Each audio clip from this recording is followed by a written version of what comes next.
Do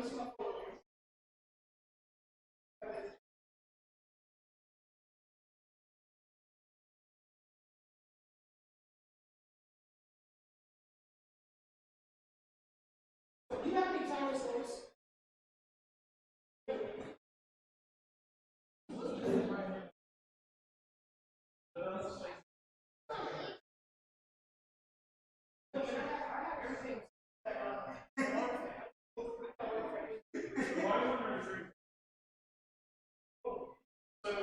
So what it does is I have a solution. Well, I have farmhouses. And definitely,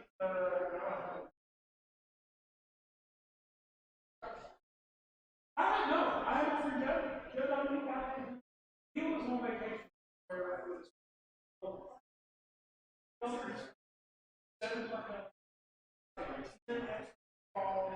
Oh shit.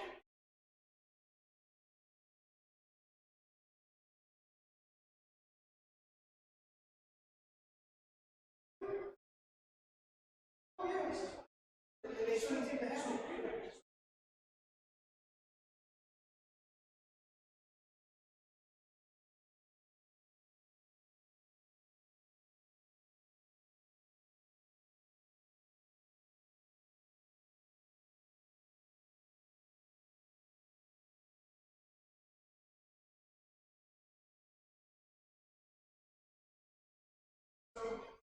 No.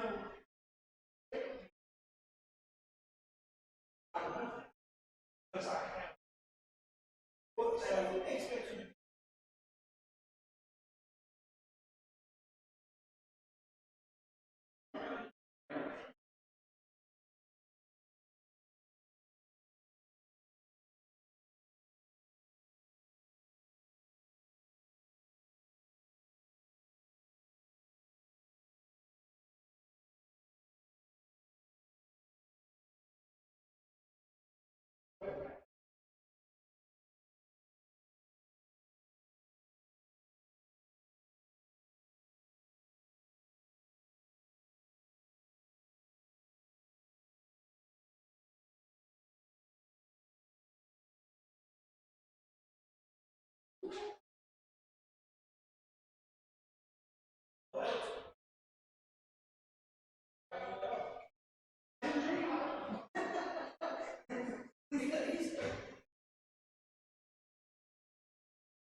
you think that's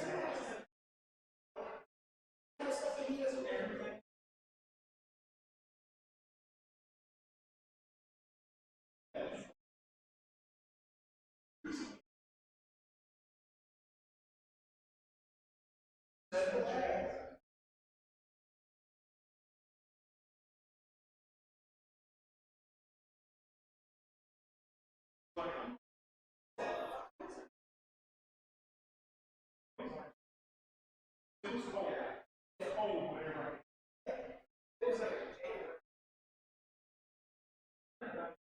Because of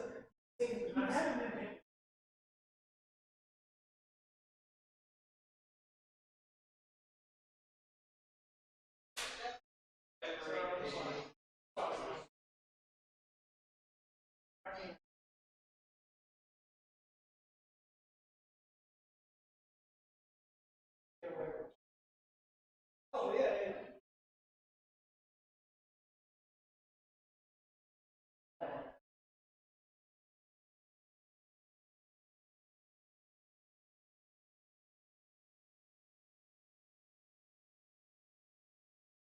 Also, you're supposed to be stuff for me.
cards, man, right?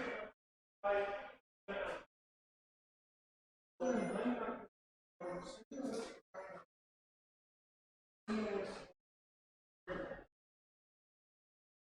I should be able to figure it out and then tomorrow I have church. Yeah, that's fine. Don't fix me. Don't fix me. Okay.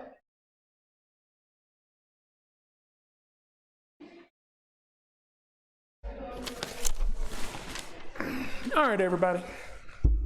Sorry about that. So we are back to our boys on Scape Shift versus 4-color Omnath. Or no, dang. See, so no, I'm sorry. Kyle is on red black mid range that he very quaintly calls Korvold Sac, and Dalton looks like it's on mono green ramp, which is hot. Like, that's wild. Mono green ramp is crazy pants.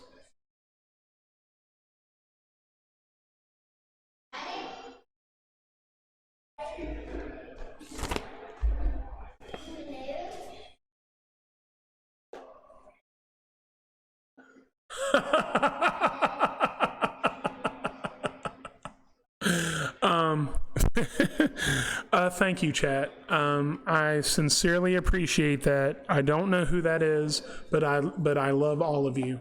Thank you so much for your listening, your viewing. Y'all, you guys are silly. So I.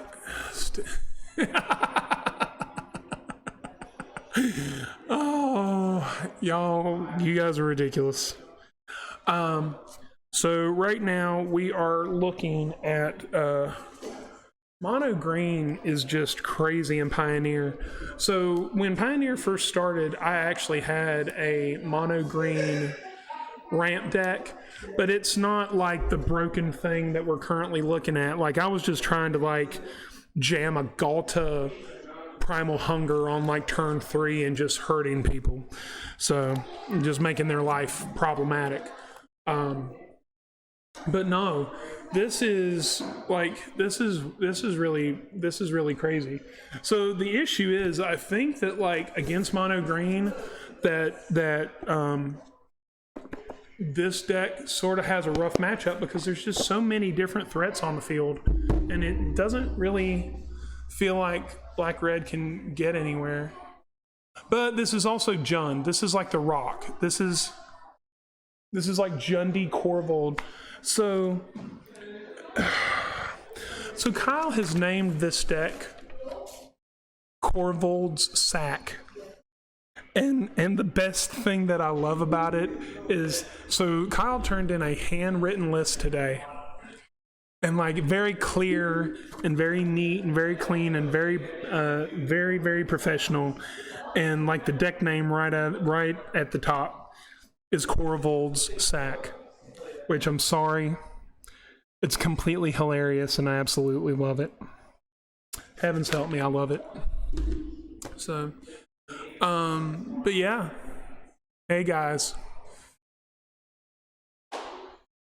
Thank you for so many first-time chats today. Appreciate all you guys hanging out with us today. This is our final event for our Summer Cup series. We will be, Zach is currently in the works for working on a Winter Cup series. Really not sure where the formats are going to stand yet, but as soon as we know that information, we will most certainly let all of you know.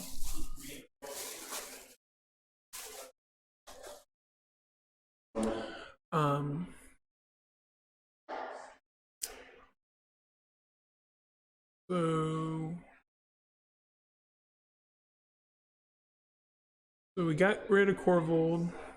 So we got Blood Tide Harvester coming in.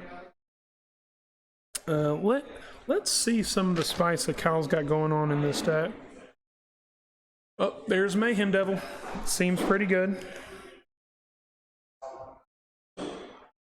Ooh, we're even running like a 2 of Carry Zev's Expertise, to just straight up take people's stuff from them. It's amazing.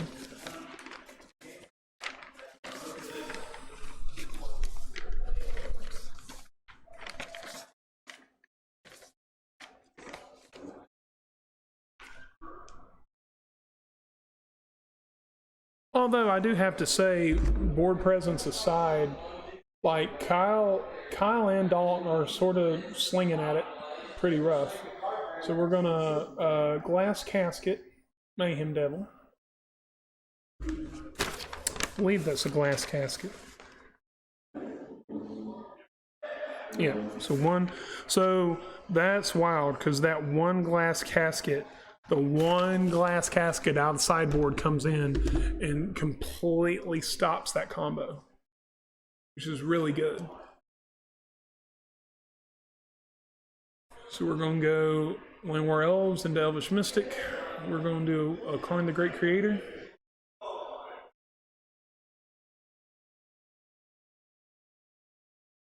Pan Karn and Pioneer. So for anybody who could see that, Kyle just went ban Karn the Great Creator and Pioneer. So gets rid of the Blood Tithe Harvester.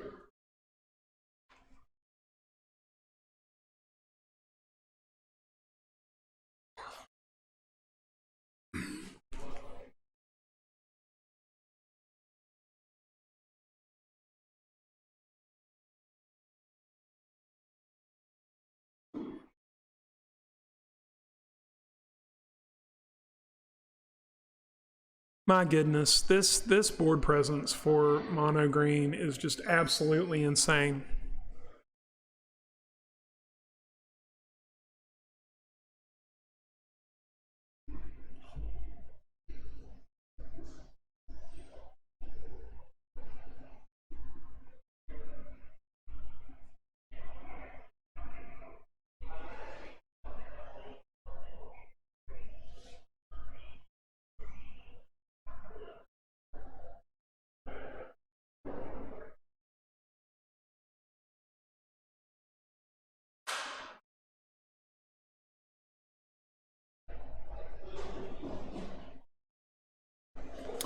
So with one poor Cauldron Familiar just hanging out on Kyle's side of the board, I really got to see where he's going to go with this.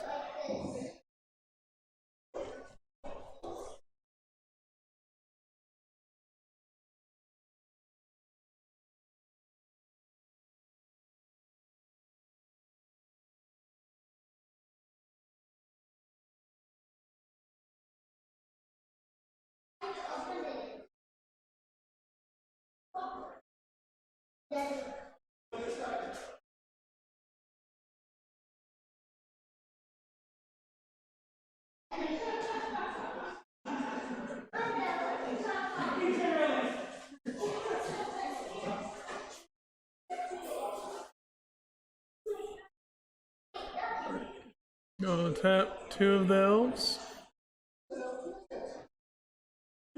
So we're gonna open up the end of the Bugbear. And we're gonna chump with the token.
So right now we're gonna go up to Kyle, and he's gonna be working on his sideboard for mono green.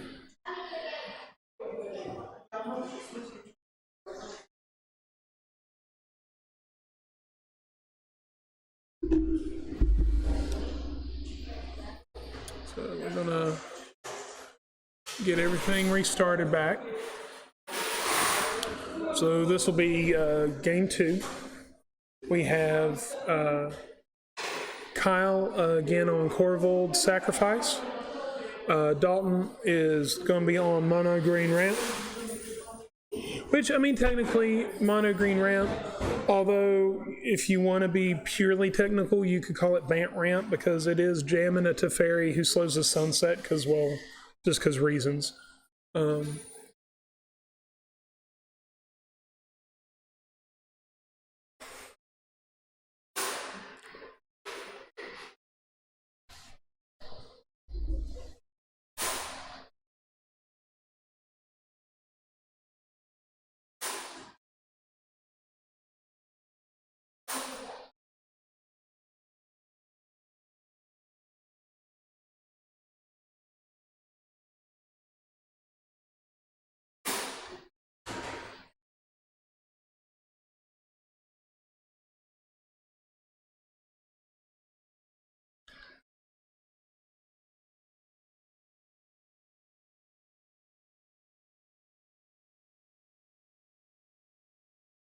So we're going to draw.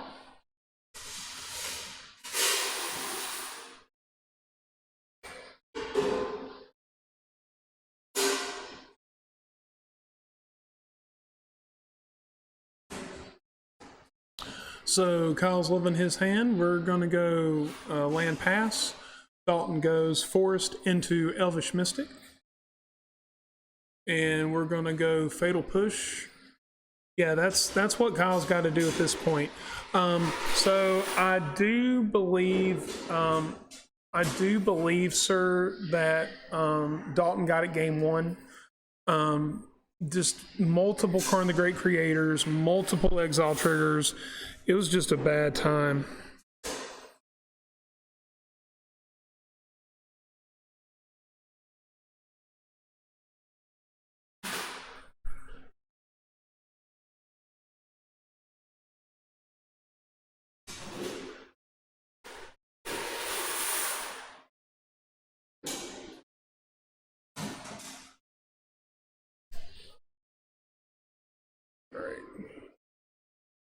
All right, so Dalton has one to stick, Blood Tide Harvester for a blood token. We're going to go for Blood Tithe Harvester number 2. Blood Tithe Harvester is so good. So if I'm not mistaken, this is game 2. Kyle will be at 0-1 deficit right now. But he is getting some presence. Dalton just played an Old Growth Troll. Oh, and there we get Fable of the Mirror Breaker. That's a good time. Token comes in. Some board presence. Although the stats on that Old Growth Troll are pretty vicious. Let me pull that up for you guys. Because unfortunately, some of these decks and these cards, everything changes so often. It's not, everything's new. It feels like everything's new every time you do it. It's kind of a trip. It's very funny to me. I've said it multiple times that, like, these eternal formats that are supposed to never change, oh yeah, they're changing all the time. So Old Growth Troll is 3 green for a 4/4 Troll Warrior with Trample. When it dies, if it was a creature, return it to the battlefield. If it's an aura enchantment with Enchant Forest you control, and Enchant Forest has tap, add 2 mana, and 1 tap, sack this land, create a tapped 4/4 green Troll Warrior creature token with Trample. So it just keeps coming back.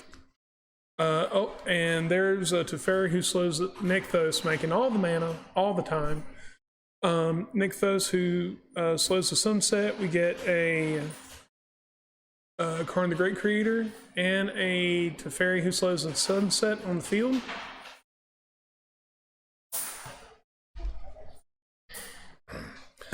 That is just abusive. I'm sorry, guys. That is just abusive.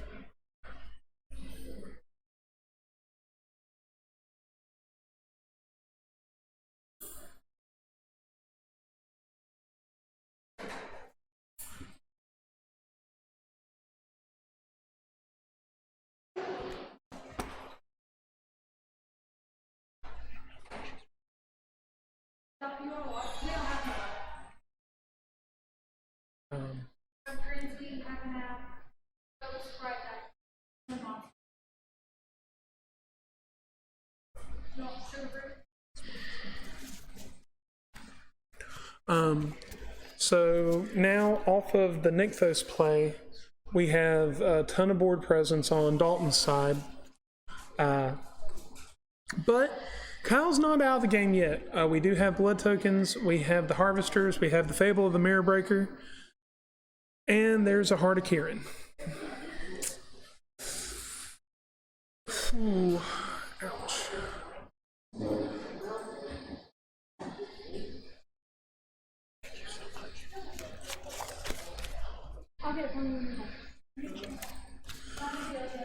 Thank you.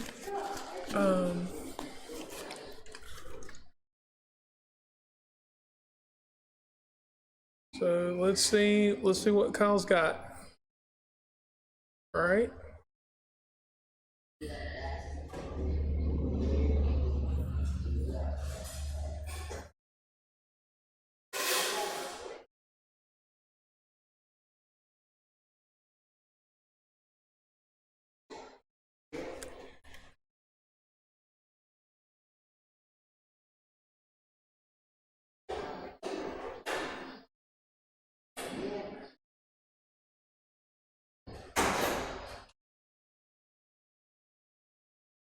I'm afraid Kyle feels pretty defeated at this point.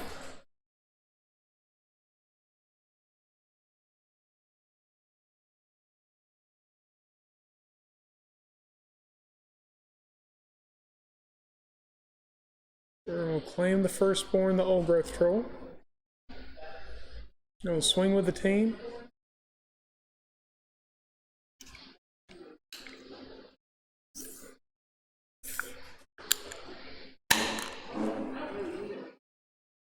Now, the cool thing about Heart of Kieran, if I'm not mistaken, with Heart of Kieran, you can sacrifice a loyalty counter to activate it as a creature, if I am not mistaken.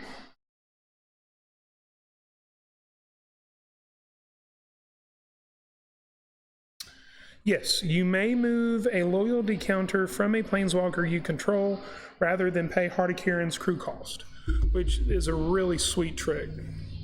So blocks, Old Growth Troll's gonna die.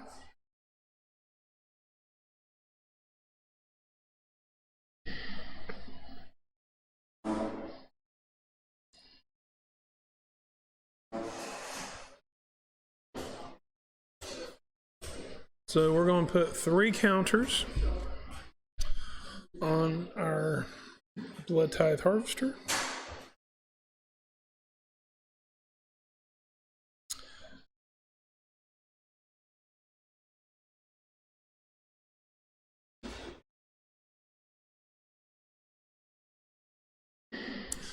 Oh, I'm sorry, chat. That's Hey, man. Welcome back to the chat. Unfortunately, you are watching Kyle with his back against the wall against Mono Green Ramp and Pioneer.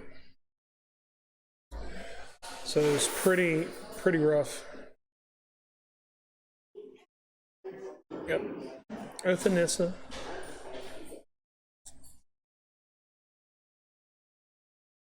Another Karn the Great Creator.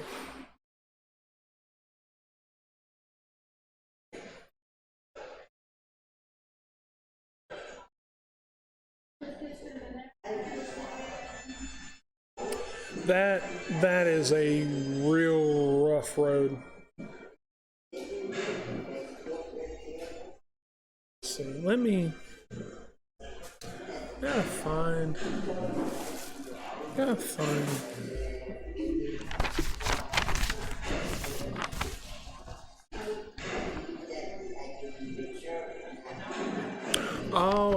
we're looking at Omnixless the Adversary at 4. So apparently there's 3 Omnixless the Adversaries in that deck. Okay, cool. So here's the thing. Thank you so much, because like it's that, to me, from an outside observer. Thank you again so much, chat. From an outside observer, Dalton looks like there's like a lot of stuff going on, and it just feels real rough. But with Obnixilus the Adversary, because of the screen layout, I couldn't really see that was Obnixilus the Adversary. But yeah, I feel that's pretty solid. I love Obnixilus the Adversary. I love New Capenna. I think it's an amazing set.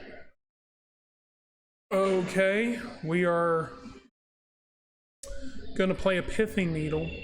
Unfortunately, I'm not sure what the Pithing Needle has been named. I'm guessing, I would guess either Den of the Bugbear or maybe Witch's Oven.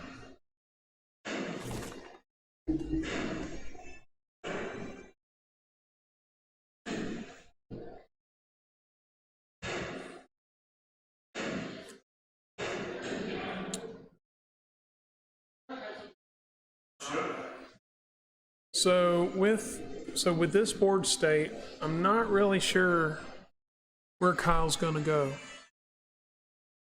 He's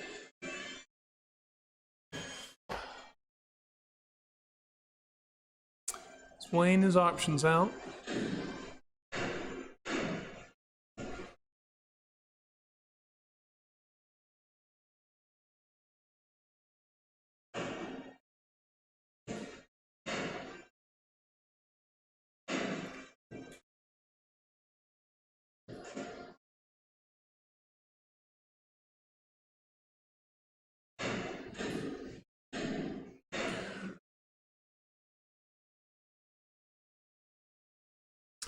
So you missed it, chat. Earlier before you came back in, Kyle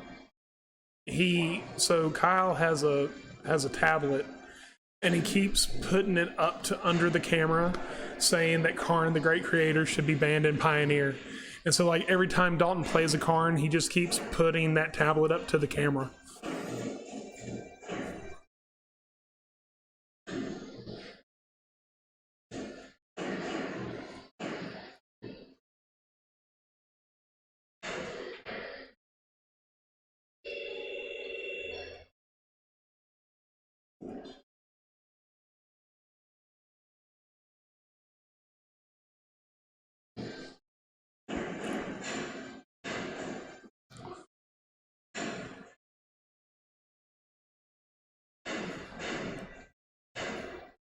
So, with us right now, I have Hugo. So, how did you do in your last match? You won? So, you only have whoever wins this? Yes, sir. Yes, sir.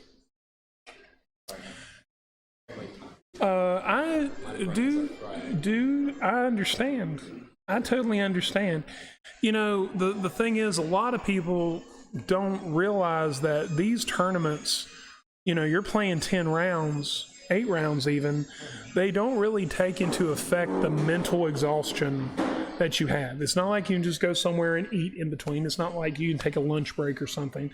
You're going from game to game to game to game. Especially with pace of this. Yes, it's been extremely fast paced, which, however, though, I think that is a testament to the formats. Like, they are pretty, they are... You gotta remember, like, most of the people that are here, they more see them play. Yeah. Yeah, they are very succinct. You don't have a lot of dirtling that goes around. Yeah, absolutely.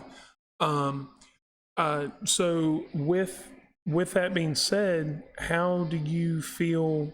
Or, like, do you feel like Mono Green or Oven that you should have a problem with it playing Greasefang? I think the Mono Green deck's the best. Yeah. Yeah. That's fair. They have a Karn against us. Problematic. Yeah. Now, with that taking that into consideration, had you had any sideboard slots or any strategies that you sort of had in the back of your mind for mono green? Good deal. Sweet. Awesome. Up a little bit. Okay. Yeah, absolutely. Yeah. But yeah. Yeah, this is just. And then Bifanito name Obnixus, by the way. That's one. Yeah, that's why I was telling chat. That's what I assumed.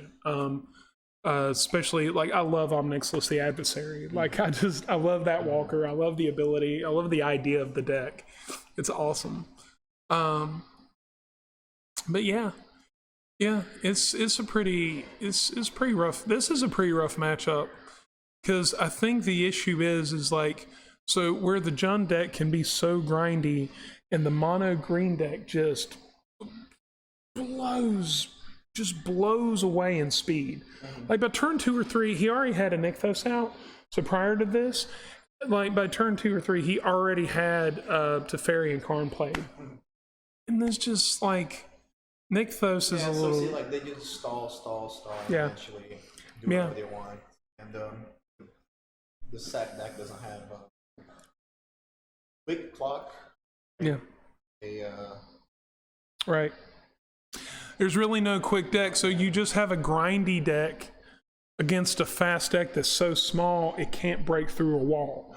So now we're just looking. So now what we're dealing with is just this really awkward board state. Now, if he goes for walkers, he has 2 attackers. Yeah. Well, He goes around though.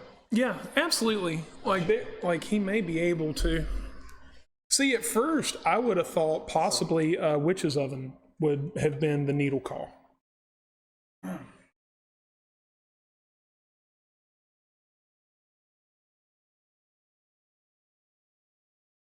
Yeah, I don't think Paul had a Witch's Oven at that point. Yeah. Oh no. No. Yeah. So unfortunately, this past play was the first Witch's Oven he had played. I wonder what Fable copy. I don't.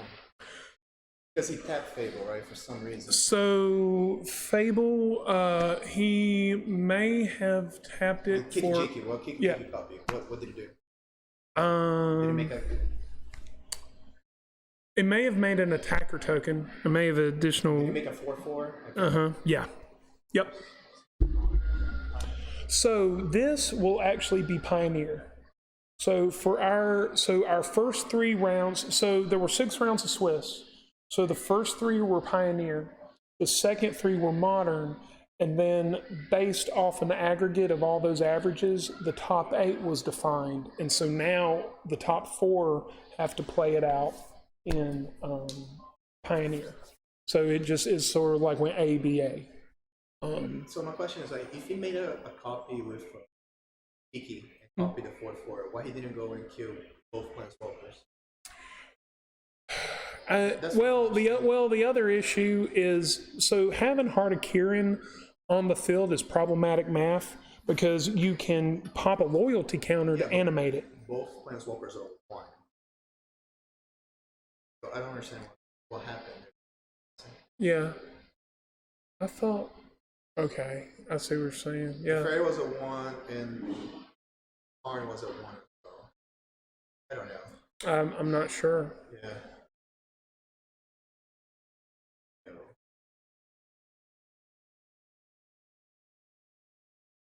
And to your point, what you said earlier, you're exhausted, and I'm sure that Kyle is too. Yeah. So, but here's the other thing. So like you have Kyle at 25, you have Dalton at 21, and you have this really weird wall on either side, and it feels like a Mexican standoff. Like there's.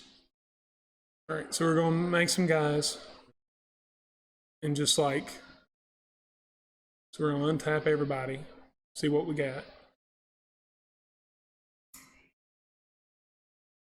I'm not sure.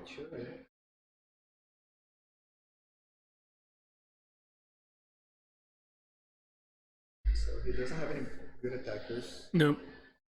That's that's the issue. Like,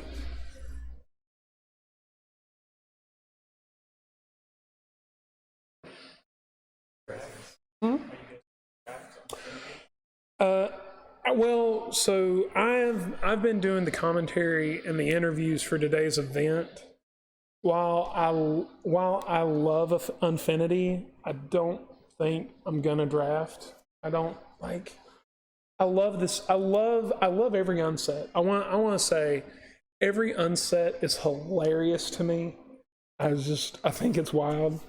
It also sort of blows me away that all the black border cards are gonna actually have like extended play value, which I think is a caveat to a lot of the original unsets. Like typically for Commander and stuff, you guys can always have like a Rule Zero conversation where everybody's cool with it.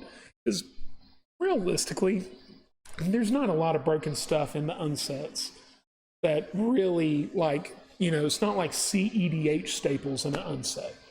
But no, I think it's funny. Last night I was here running a few deals, and apparently there's cards where you're having to sling them and hit people. And like you just see people like throwing magic cards. You got people like measuring from a distance to throw it at someone else, and it's amazing. It's hilarious. The stickers weird me out. So there are Unfinity cards that require stickers, and you have to put stickers on the cards, and they're removable. But I work in the printing industry, and the funny thing about stickers is no matter how removable a sticker is, no.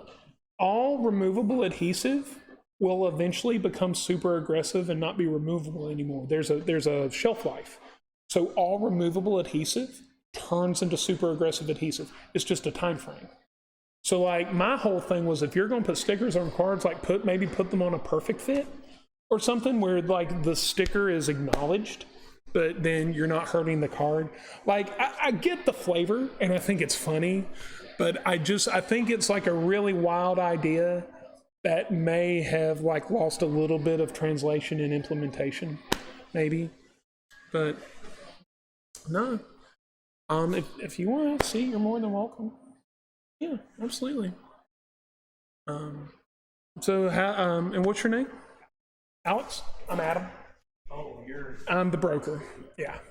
I'm sure my reputation probably precedes itself. well, a bunch of people were telling me that you want to check out my binder.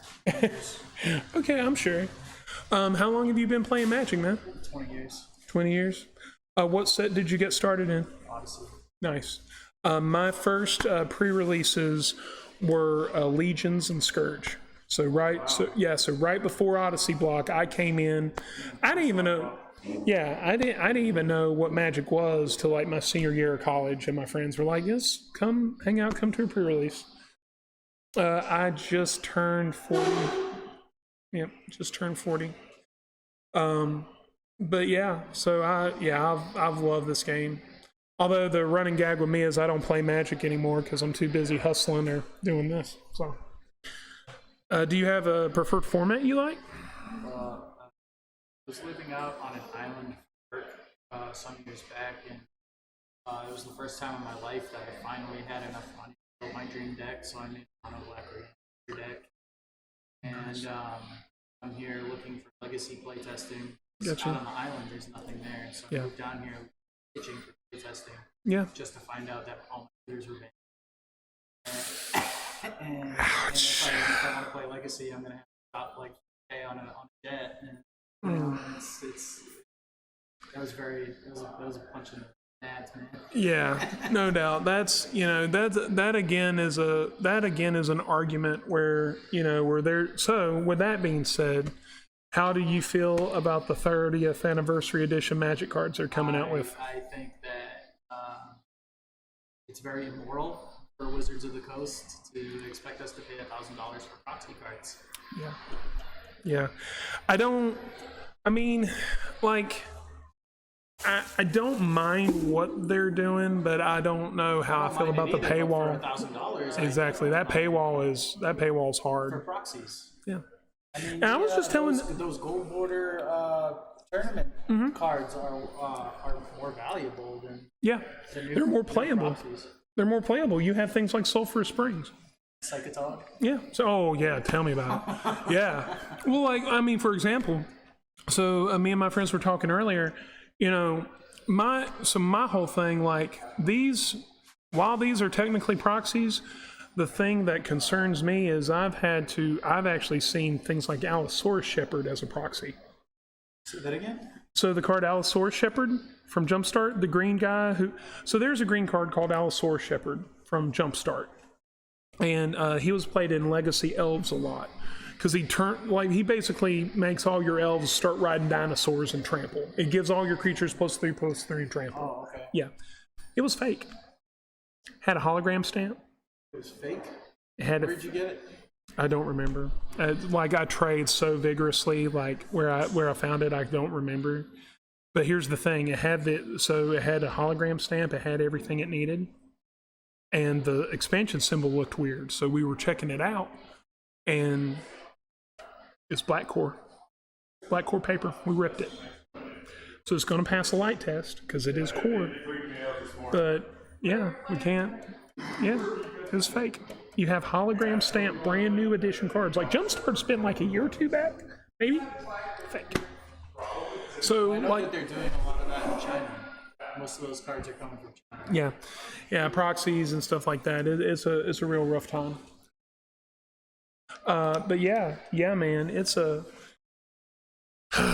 like I think there's a market. I think there's an honest market for proxies. Yep.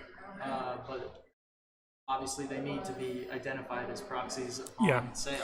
Yes, and so with that, you'll have a lot of cards. You'll have a lot of cards. Actually, chat, that's a very good question. I do not know what his shirt says. We will find that out real quick. And I also want to see. So the chat is wanting to know what Kyle's shirt says. I don't know. So Alex is gonna be our man on the street and find that out for us. Also, I want to see if he still has the Karn should be banned in Pioneer graffitied on his tablet. Kyle is so popular in the chat. I love Kyle. What's up? Hey, what's up? Got something for you.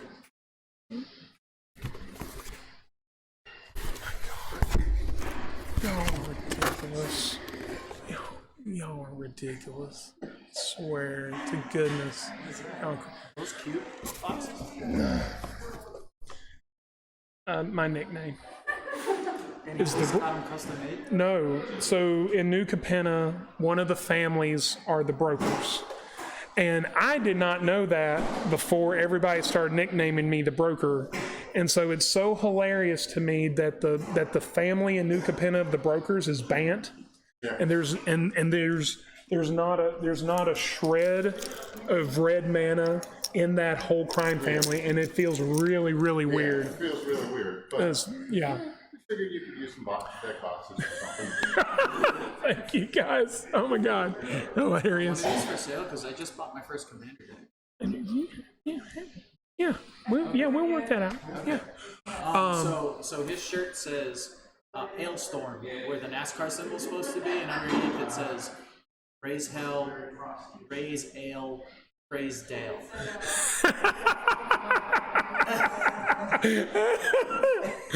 Well, you know what? Chat, you wanted to know, and now you know. Hailstorm, raise hell, raise L, praise Dale.